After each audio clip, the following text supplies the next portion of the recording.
Hello everyone, you are very welcome to the Dementia Fiction Festival and to this panel on dementia narratives in children's and young adult literature.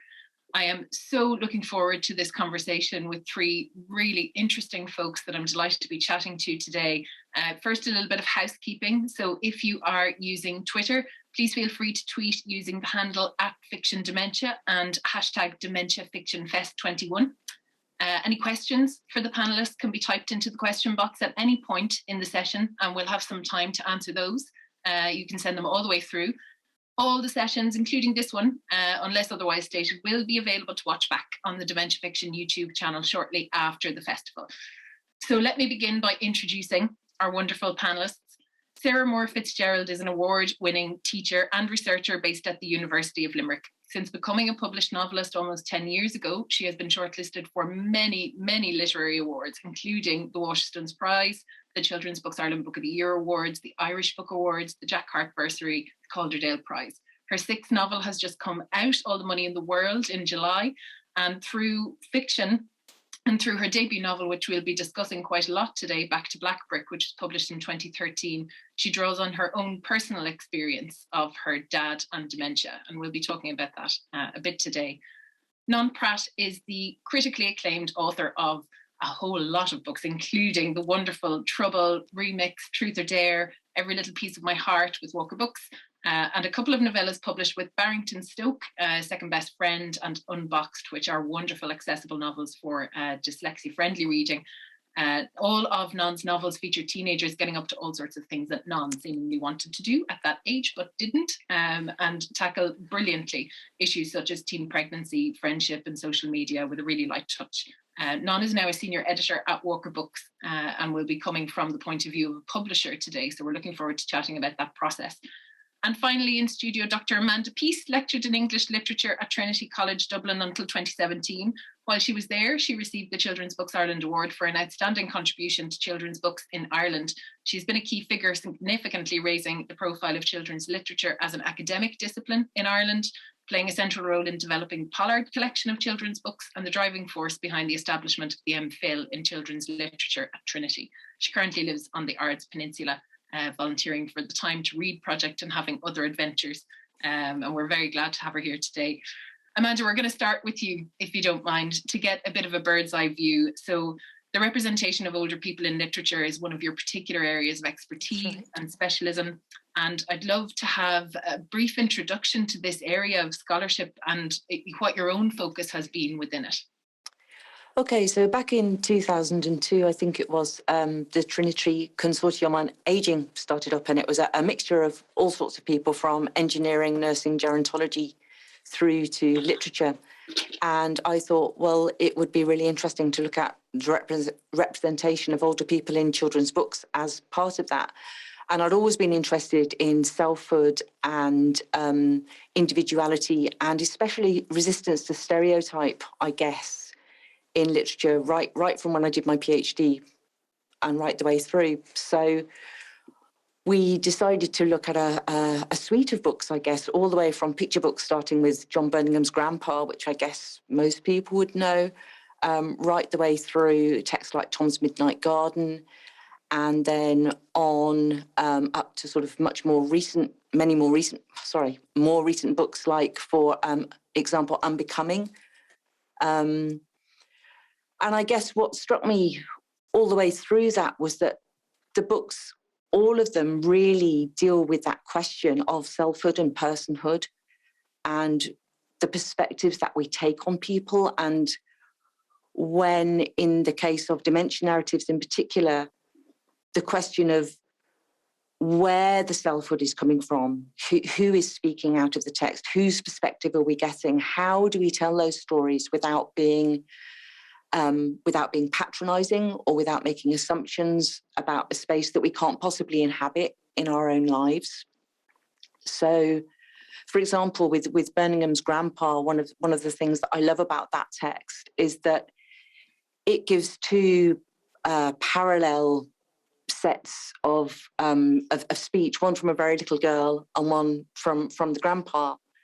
And they talk sort of alongside each other rather than to each other, all of the time, so that you get this idea that sometimes conversations can be about the same thing, that maybe they don't look like they're interacting with each other, but they are both talking about the same thing.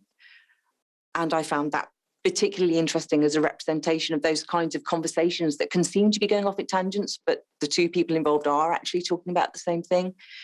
And I guess the other big thing to say about that text as well is that it's set within an understanding of time that's really universal. So that if you look at the pictures through the book, it's cycling through the seasons.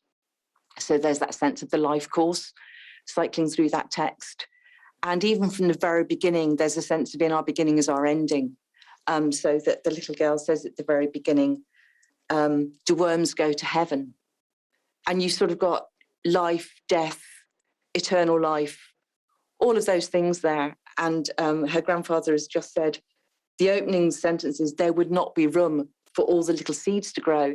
And it was only looking back over it for today that I suddenly thought, that's about making space, isn't it? It's about older people needing to make space for younger people coming in. So I suppose what I'm trying to say is that it can talk to us in all sorts of different ways through the dialogue in the text or through the pictures in the text. But it seems to be that most of the text that we would have looked at when we were talking about it in college in particular, that most of the texts were talking about the individual in the context of universality. And I'd be really interested to see from Sarah and Non whether they think that that's, something that comes up again and again when they're thinking about how they write.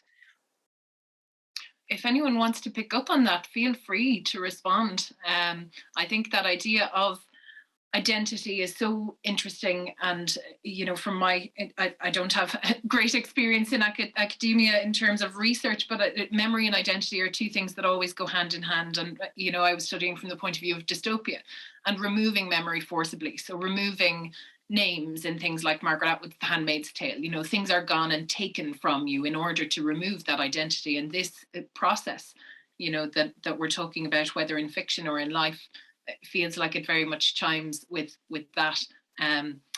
There's something that you mentioned, Amanda, in terms of making assumptions and patronizing. Is that a recurrent theme in terms of infantilizing the older person in fiction and in children's fiction? And do you find kind of between children's and adult literature, is there maybe a more respectful approach in children's literature or no? So in a lot of books, it's a problem that's identified. And another book that does that really well is Anne Fine's book, The Granny Project, where a family is trying to decide. The mother in the family says that she can't cope with the mother-in-law anymore, and that the mother-in-law needs to be taken into a home, and the father of the family, whose mother it is not particularly happy about that, and the children are absolutely horrified and outraged. And they decide to fight back by making the granny the subject of a social studies project at school. But the book falls into two halves, because in the first part, the granny is the subject of the project, and there are all sorts of questions about her are answered. And the book opens with the doctor using all sorts of medical language, sort of pathologizing, really, the condition of old age. And then as the book goes on, the son in the family says, no, we're not going to do it this way at all. Actually, what we're going to do is we're going to ask her. We're going to ask her to tell her own story. And alongside that, you have the mother is Russian in the story. She comes from a Russian background, and she uses language and mutters. She's always muttering darkly in the background. And people don't always understand exactly what she means. There's a bleak meaning going on, so that there's that sense of what she's saying is not always clear as well. And that sometimes there's more clarity in the response from the grandmothers than there is from the mother in the first place. And in the second half of the text as well, the boy who's inviting the storytelling from the grandmother falls ill himself, and himself sort of has difficulty remembering the words that he wants to use, expressing himself clearly. So that there, I think that Anne Fine does a really good job actually of exploring that whole question of how we know what we know about people. The questions that we ask of them either facilitate or get in the way of them expressing who they really are. And at the same time, it's very funny as well. I mean, there's a big argument at one stage about whether or not Grandma should be allowed to go and vote in a general election. She's seen the signs and she wants to go, but she has the hat on and she has the slippers on, and she's been trying to get out of the larder window to go and vote. And in the end, the dad says, look, if she really wants to go and vote, I'll take her to vote, but she shouldn't vote because she has no idea what's going on in this election. And his wife sort of says, and not knowing what's going on politically is a reason why you shouldn't vote. You know, that would exclude half the population, really. So there's all sorts of comparisons, I suppose, about things that we perhaps ascribe to people whose memory is perhaps not all that it was before, or whose cognizance isn't all that it was before, but asks us to reflect as well on our own engagement and our own cognizance and our own memories and the accuracy of our own recall as well. And I think that sort of treatment is perhaps a bit more honest. Yeah, absolutely. And you've mentioned a few brilliant books, that one included, that stand out as examples. And I think we'll come to that humour element, particularly when I speak to you, Sarah, because you do it so brilliantly in Back to Back Black Brick. And I think it's so crucial, both in fiction and in life, that there be that element of humour when there are so many elements of heartbreak. Last year, we noticed at Children's Books Ireland that 2 of the 10 texts on our awards shortlist were dealing with dementia. And we had no idea why, and we haven't had the tools to go and analyse. But The Tide by Claire Helen Welsh, which was a picture book for much younger readers, paired with Toffee at the other end, a verse novel by Sarah Crossan. And I should have said Claire Helen Welsh, and illustrated by Aisling Lindsay. So for both ends of the age spectrum, 2 texts completely unrelated.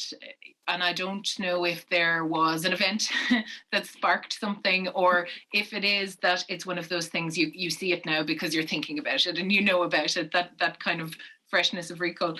Have you seen a development, Amanda, in recent years of texts about memory and forgetting that are maybe even a bit lighter and not as overt, like The Forgettery by Rachel Ipp, or The Long Way Home by Corinne Averis and Christine Litton, those kind of soft texts where it's a gentle relationship often and just forgetting? Yes, a little bit of that. And I wonder if that's because the subject is less taboo than it used to be.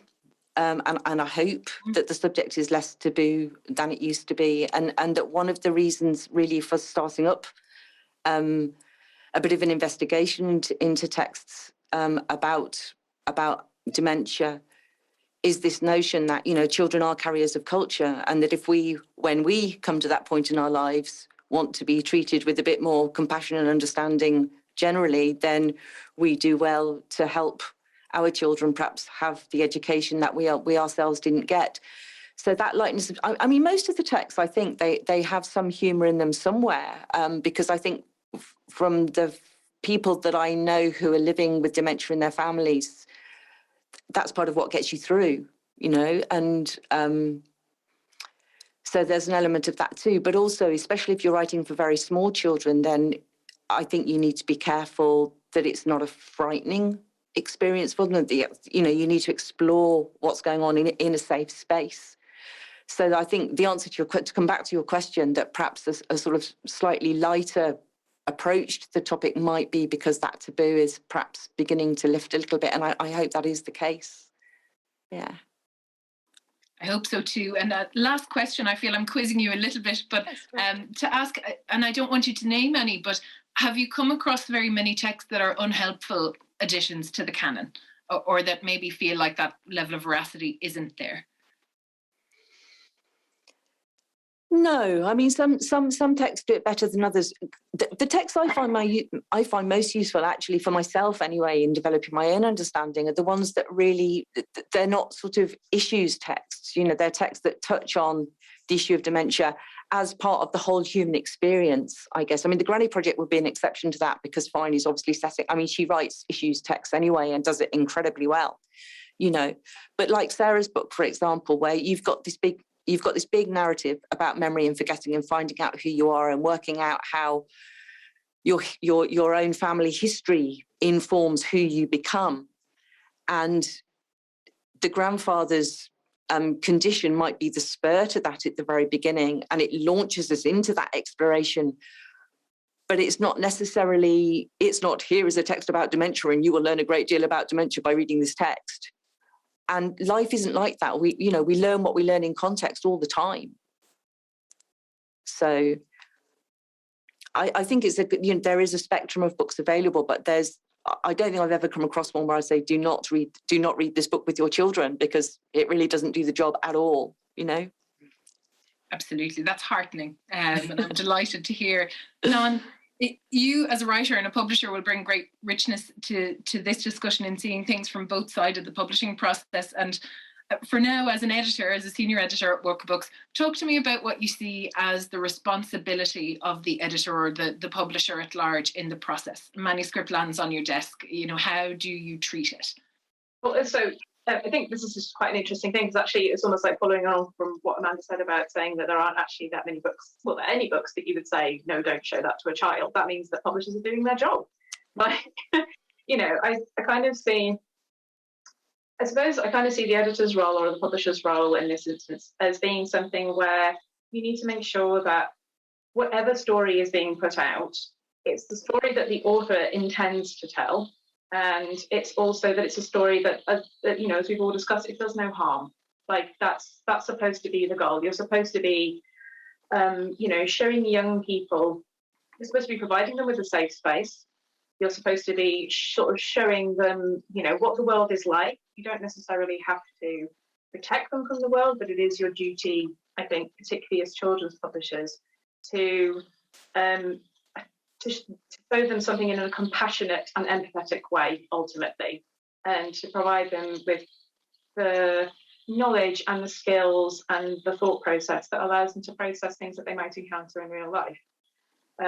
So in terms of, and actually when you said about a manuscript hitting our desk and then what's your responsibility from that point onwards, I think that is very interesting, because you're immediately setting it up as your role as a fiction editor is that you are very often reacting to what whatever story somebody has already chosen to tell, whatever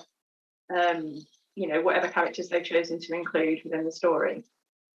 And so from that point onwards, you see, obviously books are all published for different reasons. Is it an exciting adventure? Is this incredibly moving? Is this really funny?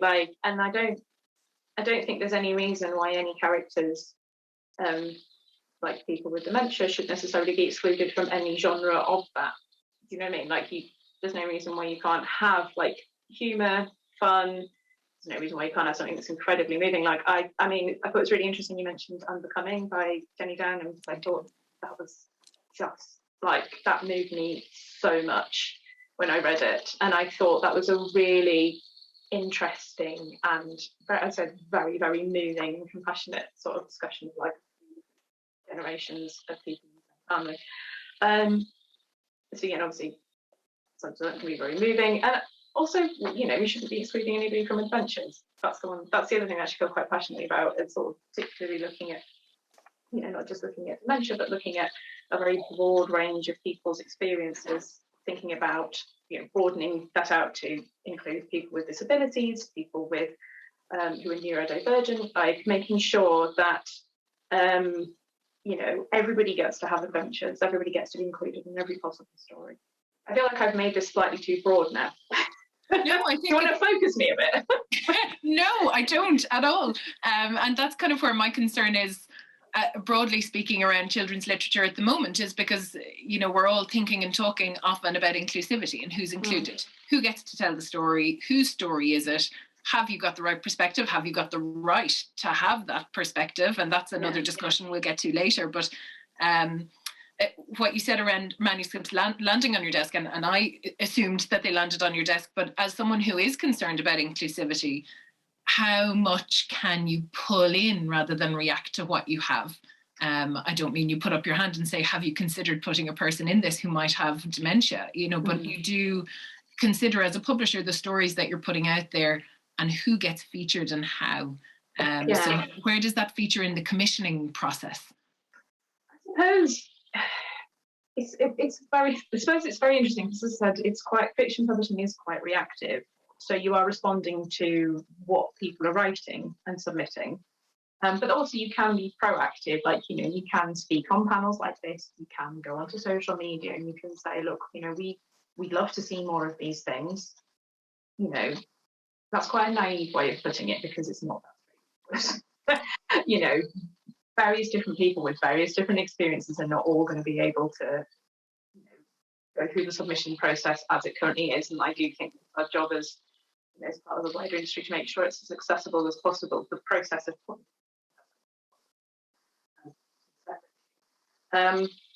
separate but important. In terms of what you're thinking about when you're actually editing or when you're thinking about what you're actually commissioning, I do think that you tend to just go with what you think will fit on the list and what you can sell as a business. But also being aware that people want stories about a wide range of experiences. I do think a lot of young readers are going to have experiences of people in their life who have got dementia. So you want to make sure that you're giving them the stories that they need. And just making sure that, you don't look back after a year's worth of reading submissions and realise that, oh no, none of these have elderly characters in. Why is that? And interrogating your own biases and then wondering why no one's sending you those stories. Perhaps if other people are getting those opportunities, why aren't you as an editor? But when you're editing, I think the other thing is just to make sure that you've interrogated the manuscript and you have honest, open conversations with the author to make sure that you know why they want to include everything they've chosen to include in this manuscript. Like, what is, if somebody's put in perhaps a less developed character that perhaps might might sail too close to being patronising or a cliche or a stereotype, then you want to go, why have you included this character? What's your reason for this? How can I support you developing that character a little bit further? Or if you don't, or if you're just putting it in for the sake of putting it in and you're not really going to explore it, perhaps there's a better opportunity elsewhere to do this. But, generally, always speaking, I like to sort of say you're kind of have to, you're an author and you put something in a manuscript, you have to go hard or go home. Like, so really, if that's what characters want to do, go for it, include it, research it, believe in yourself as much as possible, and do your due diligence and get editorial support and encouragement for doing that, I suppose, is what I would say. Yeah, and I think it's to do with the manuscript that lands in front of you as well. So if there's something that feels true to you and has been treated with care, and as you say, do no harm, which I like, I think that is a great starting point. You mentioned when we were talking previously beforehand about a book that you worked on with a representation of an older character and some things that you might do differently now had you been working on that book. Could I get you to elaborate on that? Yeah, so it's not actually that. So the thing is, so the book that I worked on was back.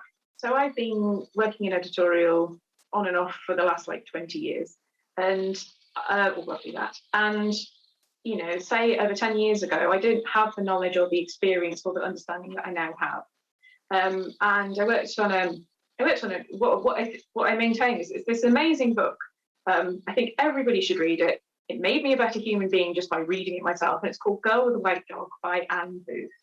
And looking back on that now, what I think is how lucky I was to have worked with an author who had already developed such a strong sense of compassion and responsibility that actually, even though I was less aware of what my responsibilities were as an editor back then, just simply by not being older and more experienced and more aware, that book managed to be completely brilliant, and I think a really, really good depiction of how an elderly character can become confused, and how there's sort of dementia, something that manifests in different ways. It's just a cluster of different behaviours.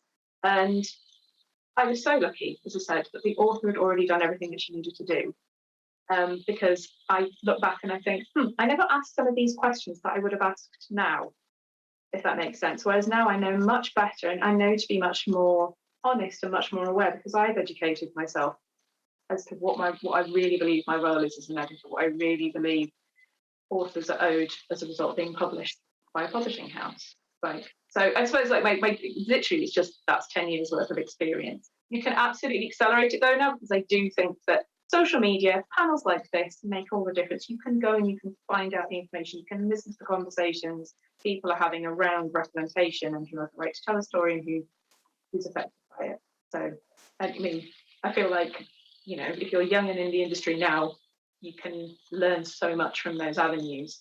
But that's great. Yeah, absolutely. Sarah, I really want to talk about Back to Black Brick. We've been talking around it a little bit. While I was reading back through the book, I found an endorsement from the chief executive of the Alzheimer's Research UK charity. And if you don't mind, I'll read that and then we'll come to you. She said, Back to Black Brick tackles one of the great social and medical issues of our time, but does so eloquently, sensitively, and with knowing humour.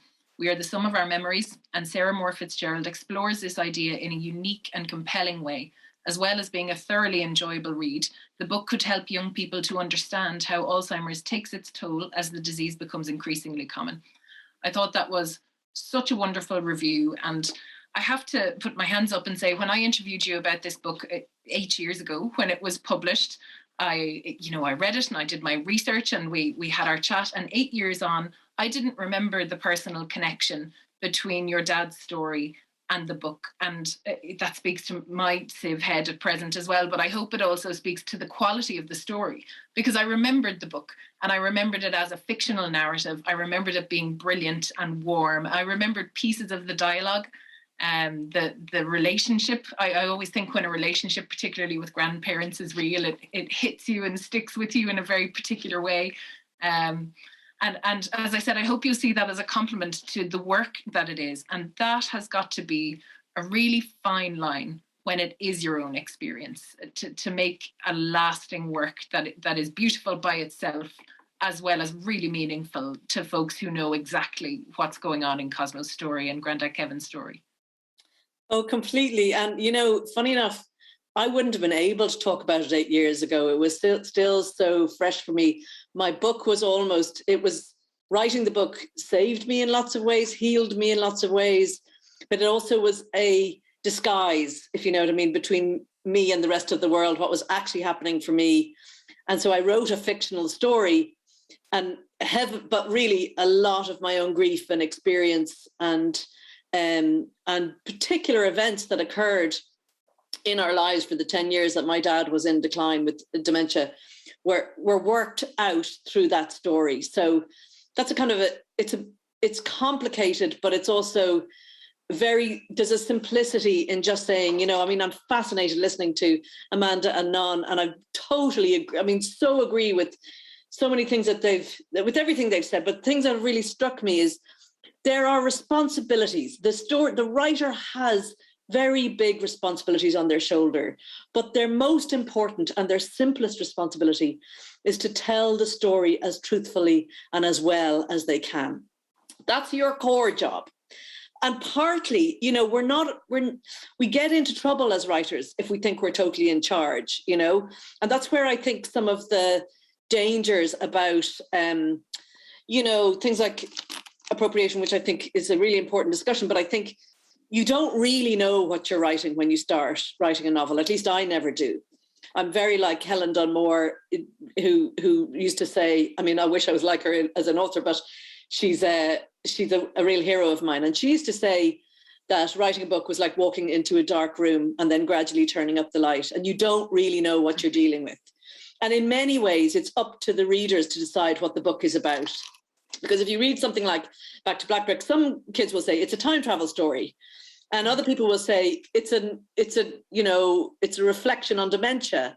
And other people say it's about a kind of a bratty boy who starts out in denial and who ends up accepting something. So everybody describes it in a different way. I love what Non said about safe spaces, because I think that is really important for children and young adults. But I also think it's really important for writers not to be afraid of the dark and not to sanitize or make simplistic or kind of Pollyanna-ish stories that really, kids experience really dark, difficult things every day in their lives. And if we don't have stories that look, as Non says, that go for it and say, this is what this is about, in recognition of the fact that this happens in real life, then I think we're doing something very sort of fragile and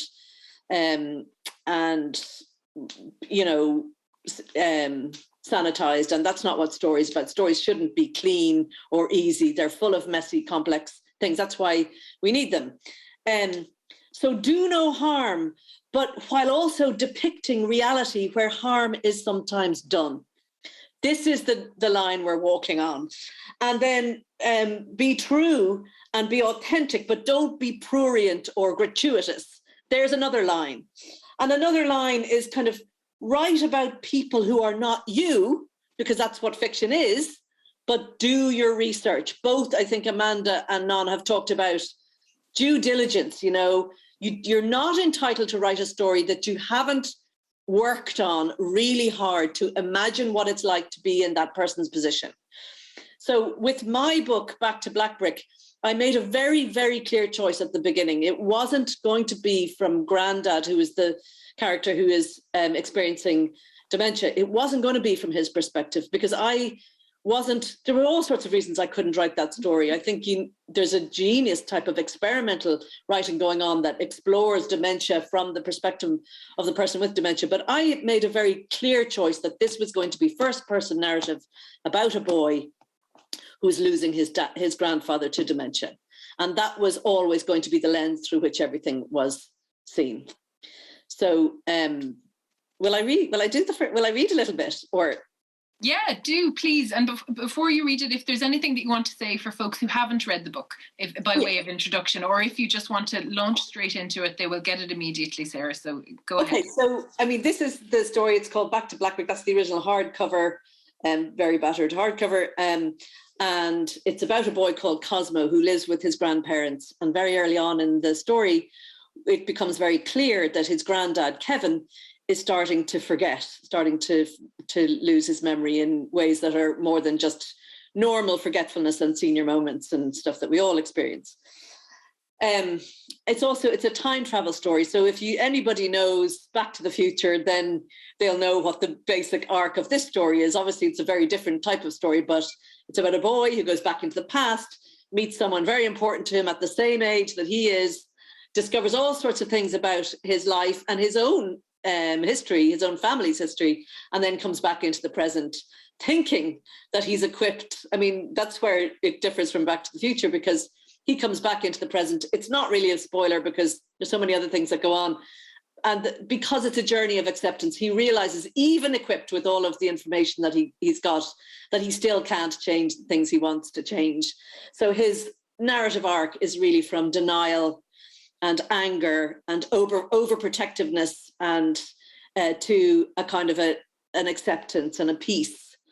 So I'm going to read you a bit from the very beginning, and then I'm going to read you a bit from the very end. I don't think it's going to create a spoiler. I hope it doesn't. Does that sound okay?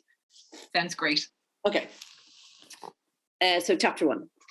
My granddad was pretty much the cleverest person I ever met, so it was strange in the end to see the way people treated him as if he was a complete moron. We were waiting for a train one day, not bothering anyone, when this boy said to me, hey you, what's wrong with the old man? In fairness, my granddad did happen to be in the middle of quite a long conversation with the lamppost, but still, it didn't give the boy the right to be so nosy. I walked a bit closer to the boy and I whispered, he suffers from a rare condition that makes him randomly violent to anyone who asks stupid questions about people they've never met. That same week, me and Grandad saw this program all about how Albert Einstein was always looking for his keys and wearing odd shoes and not brushing his hair for weeks on end. See, Grandad, I said to him, Einstein was exactly the same as you are, and no one ever thought there was anything wrong with his brain. No one except for his teachers, who apparently thought he was an imbecile, my grandfather replied. Next day, he asked me where the toilet was, and the day after that, he looked at me suddenly and said, Maggie, what's the plan of action now? When are we all going home? Which was kind of confusing, seeing as there was no plan of action and seeing as we were already at home, and also seeing as my name is not Maggie. My name is Cosmo. When I'm a legal adult, I'm going to change it by deed poll. I've checked it out and it's fairly straightforward. When he started to get up in the middle of the night and wander around the house, poking about and searching in drawers and stuff, me and my gran kept having to follow him. We'd have to think of quite clever ways to convince him to go back to bed, which usually took ages. He'd sometimes have gone out into the garden before we even woke up, and we'd have to run out to him, where he stood shivering, thin and empty like a shadow. I'd say, Grandad, what are you doing out here in the dark like this? And he'd say, I don't know really. I used to love the dark. I tried to talk to my gran about granddad's memory, but she pretended it really wasn't that big a deal. She said we would do our best for him for as long as we could, but eventually we'd have to tell Uncle Ted, who at the time was living in San Francisco being a scientist and never answering his phone. Aren't there brain pills or something that granddad can take? Cosmo, love, he's already on lots of medication. Well, no offense, Gran, but you'd better go back to the doctor with him and change the dose. It's not the dose, she said, it's the illness. I didn't think that was a very constructive attitude. I told her I knew for a fact there were loads of doctors who didn't have that much of a clue what they were even talking about. I started yelling or telling her about this one guy I'd seen on the True Stories channel who'd had a heart attack because they'd given him rat poison instead of cholesterol pills. But all Gran said was, oh, for goodness sake, Cosmo, will you please stop it? Which was quite cranky of her, if you ask me. She never used to be grumpy like that, no matter how many things I told her about. Later that night, I Googled memory loss, and I honestly didn't know why I hadn't done it sooner. It turns out there's loads of information for people in our situation. The very first link I clicked on was a website called The Memory Cure, proven strategies to delay and reverse age-related memory loss when someone you love starts to forget. Those glittery words of hope shone from the screen, making me blink, and I could feel pints of relief pouring through my body right down into my toes. So that's the very start. And I suppose part of the beginning is he's looking for the cure, and he goes down to the shop and he gets smoked salmon because he knows it's full of omega-3, and he gets his granddad to do crosswords and, you know, all the things he's read about keeping your memory sharp. And his grandmother keeps on saying, darling, you know, it's not going to make a difference, and trying to help him to realize that this is not something that he can do anything about. So that was a very real experience for us when I was doing mental things when Dad was first diagnosed. I was saying there must be a blockage, that somebody must find something that can be taken out of my gorgeous, clever father's brain so that it can work again, you know. And I remember always holding on to this childish hope, and that the devastation when he died, even though we had lost him long before he died, he had ceased to be in many ways the person that we knew. But I remember the day he died feeling this terrible grief because I'd been holding on to hope that we might somehow be able to get him back, you know. And so an awful lot of Cosmo's emotions and anger and energy is very much based on what I was experiencing when my own lovely dad was in decline. And then the other thing I realized afterwards is that the main characters all represent a different dimension of the complicated emotions I was feeling. So again, very self-indulgent from the point of view of the light we must shed on the experience of Alzheimer's. But this is very much a book about how other people experience it. So and that's how it was scoped. But, you know, so we have Cosmo, who is caring and present, but he's in denial, and he's very protective, and sometimes he's overprotective. Sometimes he denies his grandfather the dignity of risk, you know, because he doesn't want anyone seeing him the way when he's bad, and he doesn't want his old friends, you know, he thinks people might be laughing at him, and he doesn't want his granddad to be embarrassed and all that. And then there's Granny Dee Dee, who's present and mature and caring and accepting and just taking it as it comes and just going, we're going to love him at each of these stages, and we're going to do everything we need to do. And she's incredibly well adjusted. And there were moments when I was like that too.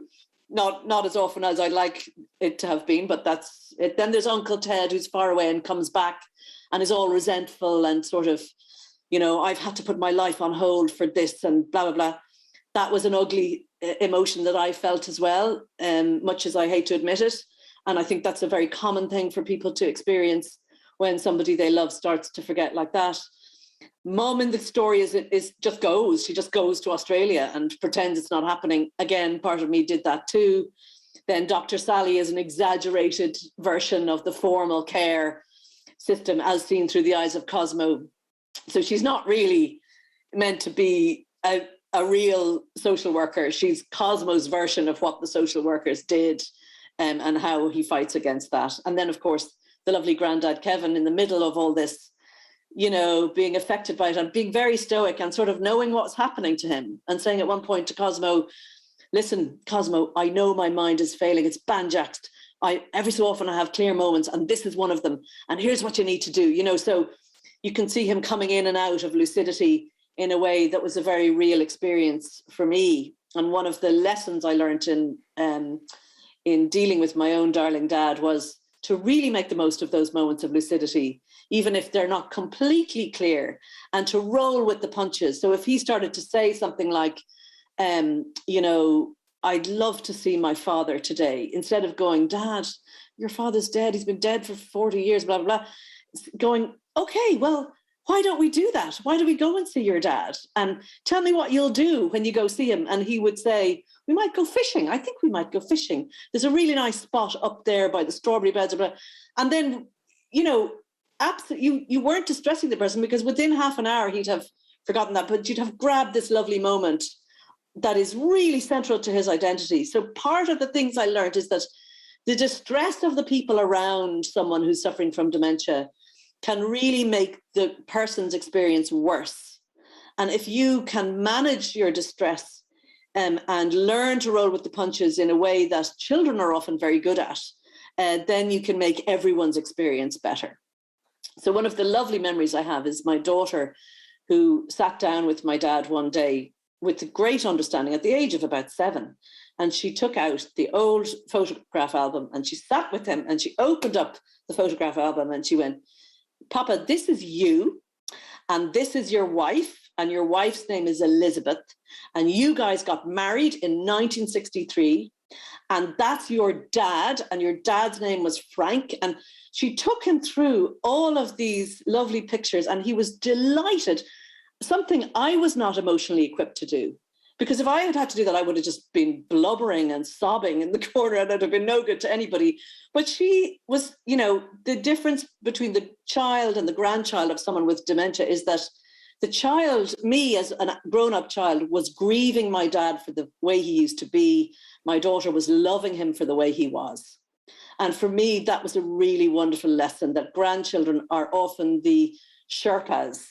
They can help you navigate this very, very difficult emotional terrain. And an awful lot of the novel is about how Cosmo does that with all his flaws.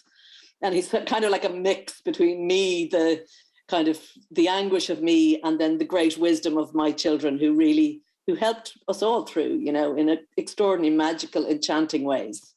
I remember once my dad was eating dinner, and this often happens with people with dementia, they forget what tools you need to use in order to do different things. So he picked up a magnifying glass and he started to eat the food with the magnifying glass. And instead of getting distressed, Steffi goes, Mom, we have a bit of a problem here, in this really pragmatic way, so it wasn't like, oh my God, he's doing another really dysfunctional thing. She was just going, okay, so how do we solve this one, So I'm just blathering here, but it's kind of, yeah. There's so much in what you said, Sarah, and I'll come to one of the questions that's come in through the chat in a minute as well. But it strikes me that you're choosing to speak through Cosmo and portray his experience in his own words and his own way of feeling it and seeing it and perceiving the social worker. It's a kindness to your readers. Had you written it from Granny Dee Dee's perspective, it would have been a very different book. It potentially would have been a book for adults. It wouldn't at all have had that level of humour. Dinner on a Magnifying Glass is comedy genius when you see it as fiction, when it might be, of course, enormously distressing in real life, depending on your frame of mind. So one of the things that I loved was the actions. So the structure of the book, chapter by chapter, is that in the beginning, Cosmo has these actions that he wants to work through. And it's like your smoked salmon, the things to do that's going to help Granddad's memory, and sitting down with photos is one of the recommended things. But what made me laugh was the post-it notes about who's who, just as your daughter was saying. And Cosmo, and I don't think, again, it's a spoiler, you find out very early on in the book that Cosmo has lost a brother. And to help his granddad remember that his brother Brian is no longer there is a post-it note that says, Brian, your grandson, dead, in capital letters. And then he just very kind of blithely says, but actually that wasn't doing any of us any good. So we got rid of that one after a while and said, gone away for a little bit. So there's a real gentleness, I think, in how Cosmo approaches the experience that's happening to him and happening to his granddad. And so one of the things that somebody watching has asked, Christine Brown Wilson has said, thinking about the narratives around personhood over the past 2 days, do we always lose someone to dementia? Can literature start to reframe this narrative about loss, but not loss of self? And that maybe speaks, Sarah, to what you were saying about your daughter perceiving the person that was in front of her rather than grieving for a person that was gone from who you know them to be. Yeah, I think it's both. I think you lose someone, but you also have someone. And I mean, I do feel quite strongly about, and again, I can't speak for everyone. I'm only speaking for myself here, and this is my experience of dementia. I found it utterly unbearable. I found it utterly unbearable that my dad, it was like death by 1,000 cuts, because he was ebbing away as the person that we used to know. And he was becoming very different. I mean, in a way, he was just fading away. You know, it wasn't that he was becoming a different person. He was fading. And I sometimes worry about the overly cheerful dialogue that you sometimes get with that kind of, look, this, you know, yes, he has dementia, but yes, he can experience all these different things, and which is true, and he can still get joy and pleasure from life, which is true too, and which we did work very hard to make sure would happen for my dad. But I could not accept he hasn't gone, because for me, he had gone, and he had gone at least 7 years before he actually died. And that I'm saying that just from my perspective. It may actually not be functional for me to say that.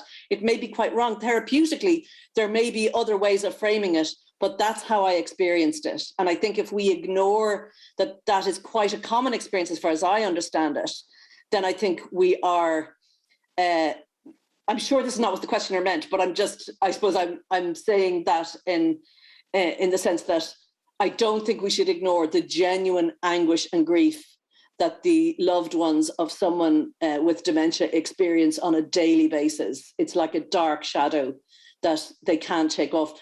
And a lot of people don't fully understand it, I think, because the person is still there. And sometimes when they're out and about, it's often the time that they're at their best.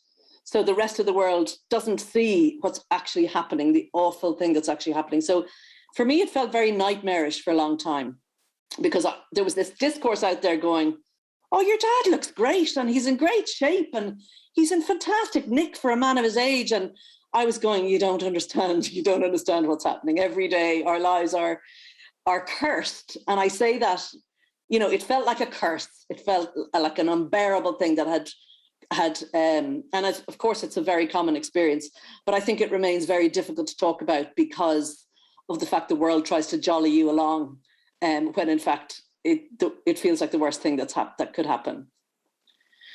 Sarah, were you conscious when you were writing of very distinct audiences, and one of those audiences being folks who, like you, were in this experience and yes, that it was real to them? In my charger, because I'm worried I'm going to run out of. No problem. We don't want you to drop out. Sorry. In writing a text that's this personal, you're obviously absorbed in it, and as a writer you're structuring a story and doing all of the things that you always do as a writer as well, but to me, I suppose, having read this book probably a few times now, I've read it in very different ways depending on where I was in my life. I didn't have kids when I read this first. I suspect I read it very differently the second time round. For somebody who's reading this and going through an experience of dementia with someone in their family, they'll read it quite differently to somebody who perhaps is coming from a place of having no knowledge but wanting to understand that experience. Yes. And I wonder how much, as the writer of that text, you can be conscious of those audiences, or were conscious when you were structuring the novel of those audiences, and, you know, minding the folks that this is very real for, as well as being accessible to the folks who you would like to understand a bit more. Oh, that's just a beautiful question. And I have to admit that when I started writing the book, because I didn't know if it was ever going to be published. So in many ways I was writing it, I think I set out to write it for my children.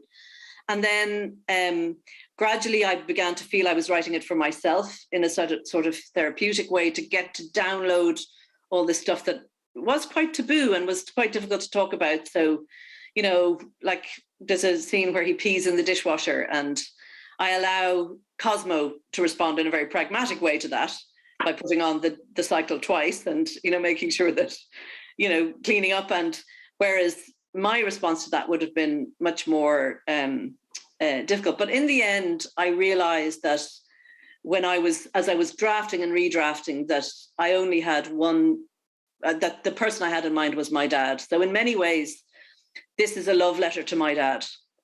And I thought about him. And I always, this isn't just about this novel, but every time I write a novel, if I think too much about audience, I get stage fright. If I think about all the people that might read it, I think I can't speak at all. It kind of robs me of my voice. So, and I learned that by writing my first novel, because as I was drafting, I was going, if my dad read this in the full of his health, how would it impact him? And that's how I edited it.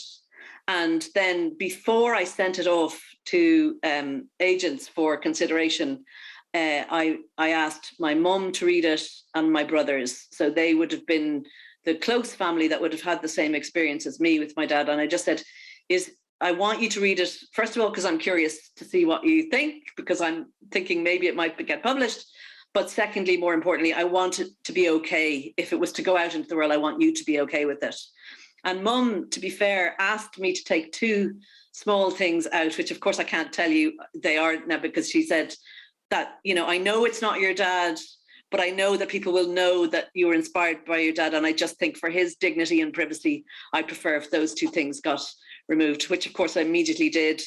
And my brothers, again, were just, they loved it. They loved reading it, and they were they were lovely. They just said, "Oh, we're so proud of you, and this is definitely going to get published, and it's going to be great." And, they were just really proud and sweet about it. So I felt that was a really important part of the due diligence that this book needed, was that the people closest to the person who inspired the story would have given it the okay, in the absence of my dad, who had died by then. They were just right. Non, did you want to come in there?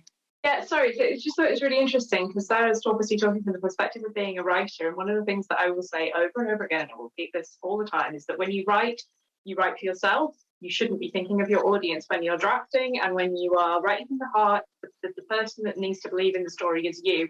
And that you're absolutely right. If you start thinking too much about who's going to read it when you're writing the story and when you're creating it, that's just going to squash you, and it's going to stop you. It will suppress you. It blocks your creativity. I think it actually also makes you less empathetic, because because it becomes diluted, because you start to think of your audience instead of what do I really owe the characters. And I would say that, really that's where publishers and editors do come in. Our job is to worry about the audience, is to think, how will this book be perceived? That's exactly what our role is. So I just think it's really important to always be write from the heart, write just for you, edit with the audience in mind. I think that's a comfort for anyone who might be in the middle of a book or drafting a book, or have something sitting in a file on their laptop that they've been thinking about for a while. This is not the end. This is the start of a process. When you hand that over to someone. We have another question in, which is really interesting. Can the panel think of any kids or YA novels where the dementia portrayal isn't a grandchild or grandparent, or a young person, elderly person narrative, thinking about young onset dementia and parents or kids? Oh gosh, I was going to say Toffee, but obviously that is still an older person. But I can't. I'm not aware of. That's a really good question, actually.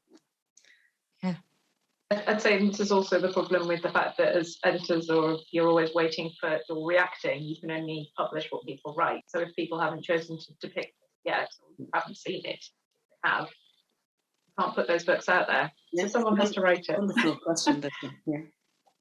It is, and it's certainly, I think they've identified a gap there, in families finding that comfort, Sarah, in the experience that they may have gone through in reading the story of Cosmo and Grandad Kevin, and not having that around different types of dementia. I heard Jan Carson speaking to the lovely Sean Roxanne Arena about this festival earlier in the week, and talking about diversity in dementia narratives, and the fact that many dementia narratives, and Amanda, you might want to come in here, but the perception of older people and people with dementia in fiction often being a white middle class older woman. Does that ring true in your experience? Not so much the gender, but certainly the class and the age. Although, again, more recently, Martin Waddell did a book called My Great-Grandpa, which acknowledges, that families, people are living longer and that families have more generations in them. And in that situation, it's the great-grandchild that's interacting, which is going in the opposite direction from what the question was asking about. But the interesting spin-off from that is that the grandmother in that text is youthful or relatively youthful because she's the daughter of the great-grandfather, and you suddenly you start to sort of reassess perhaps perspectives on degrees of aging. Can I ask Sarah something? Can I come back to something that Sarah's been saying? I was just interested in that idea of loss and of losing a person, and interest in that in the context of the time slip narrative in your text, and also in a really classic text like Tom's Midnight Garden, for example, where for me the time slip narrative means that it's an acknowledgement of the fact that the young person is always still present in the older person, and that we're sort of, like in a time walk, we're all of our pasts are present in our present. And we're all we're all in the process of becoming, I suppose, is what I'm trying to say. And that isn't it funny how we learn to lose our children as they grow up, but we don't learn to lose our parents as they grow up. And they have as much right to become somebody else. I mean, I know it's not necessarily volitional, and I'm not saying it's a good thing necessarily, but that we're much better able to deal with change in younger people than we are to deal with change in older people. And I wonder whether there's something for us to think about in that. That's all. Completely. I mean, that strikes me again and again. There's two ways. I mean, Amanda always, every time I can have a conversation with Amanda piece, she helps me to reframe something. And that she said earlier on about the word making room, what a wonderful way to reframe the circle of life, that making room for new people. I mean, how cool is that? And what a lovely thing is that? And how much sense does that make, even in the absence of any other sense of what happens with people in decline and when they die? And similarly, those shifts. I mean, I definitely think there's an egocentricity about me and about the Western world and everything in between, but that where it's like, no, this is my dad. This is who he is. He's not allowed to change because, and I suppose also in the way that very many people, not everyone is lucky enough to have, but my dad I feel he was really accepting. I was the only girl. I had 3 brothers. Me and my dad, I just adored him. And we had the same sense of humor. And sometimes the rest of the family were just like, oh, the two of them. Like, so there was this incredible bond, I feel, that I was so just not willing to let go of. And part of my emotional journey was just allowing the changes to happen and not to rail against them. And it's very much at the center of the way the story is written as well. I mean, for me, it's one of perhaps one of the very first narratives about dementia that we have is King Lear, and for me, at the center of that text is that monosyllabic line, who is it that can tell me who I am? Yeah. And it seems to me that that's a question we're all of us asking all our lives. Who is it that can tell me who I am? And you can read that 2 ways. It's please somebody tell me who I am, or how dare you tell me who I am? Yeah, and for me, the autonomy and dignity of old age, is absolutely wrapped up in that. So. I just wanted to sort of add to that, actually, because this is something that you mentioned right at the start, which you talked about selfhood and personhood, and how that's kind of the thing that we're often talking about in relation to dementia in particular, or aging.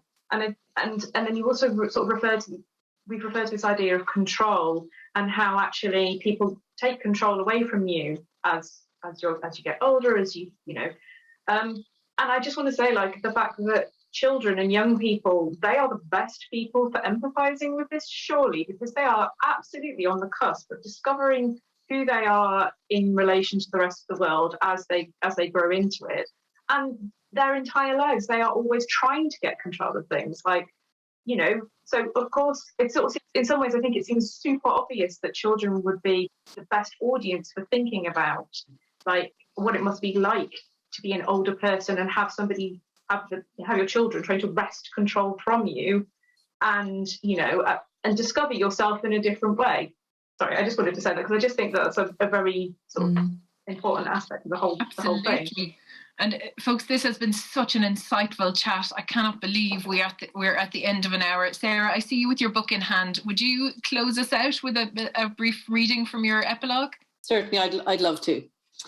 I'd really like it if after all this I was able to tell you that when someone dies, you get over it, but I can't say that, and I don't think I'll ever be able to say it. I might still be a kid and everything, but I've grown up a good bit recently. I've stopped begging the world to give me back the things that I have lost. They have gone. I've got to get used to it. But even though they've gone, they've left a mark, and their marks comfort me quite a lot. I miss Brian and Grandad Kevin. There are times when it seems as if there's a massive black brick, cold and heavy, wedged inside my body, impossible to remove. Maybe that's not exactly how other people feel it, but everyone knows what it's like to miss someone. I don't have to explain that. That's what being human is. We're supposed to miss people. And I've been working pretty hard to try to stop wishing for things that I can't have. I've more or less completely stopped hoping that people will come back to life again when everyone knows they are dead. Hoping for something like that is a huge waste of time. But I do think it's probably okay once in a while to have moments where your whole body still aches for someone, even when you know they're not coming back. The ghosts in your life don't ever really go away. Every so often they will whisper to you and they will brush past you, and maybe you will even feel their misty sweet breath on your skin. It's fine. Don't worry about it too much. It doesn't mean they're taking over your whole entire life. Take me, for example. Most of the time I feel more or less grand, but sometimes I can hear things like Grandad's laughter and Maggie's voice as clear as they ever were. And there are still times when I would really like just once more to feel my fingers touching her face. Sarah, no doubt there is a round of applause happening for you somewhere. What an unusual thing to read to a quiet space. Yes, indeed. Well done. Thank you so much, all of you, for your generous insights into this really interesting discussion. I'm so pleased to have been able to talk to you today. There's going to be a short break before the next panel. And that is going to be a panel on the best and most innovative arts projects which engage people living with dementia, their friends, family and carers in reading, writing and theatre. So do get along at 2:30 to the reading and writing in the community panel. For now, it just remains to say thank you so much to Dr. Amanda Peace, Non Pratt and Sarah Moore Fitzgerald. It was such a pleasure. Thank you all. Thank you, Elena. You're such a great chair. It was lovely to see you all. Thanks lovely to see everyone. Wonderful. Thank you. Thanks for having us.